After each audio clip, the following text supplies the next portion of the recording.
কি খবর? ভালো আছেন নি?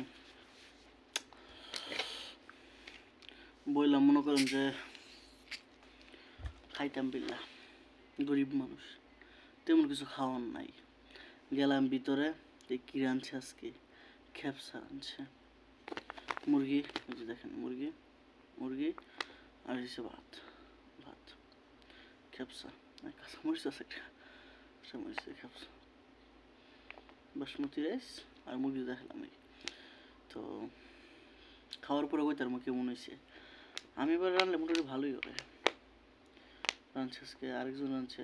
আর চাল এটা বেশি একটা সুবিধার না, চালের আর কি একবারে নর্মাল যে চালগুলা সেগুলা আগে ভালো চালাই তো, এবার খুবই বাজে চাল দিয়ে গেছে বাতিজার দিয়ে।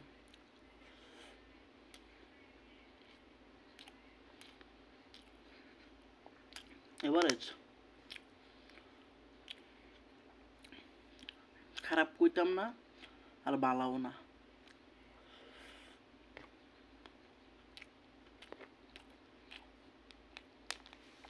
এই 45 ডিগ্রি 50 ডিগ্রি রোদের মধ্যে কম্বল দিয়ে রাখছি, এসি ছাড়াই যেমন গেছে নষ্ট হইয়া, ঠিক কথা মারাত্মক।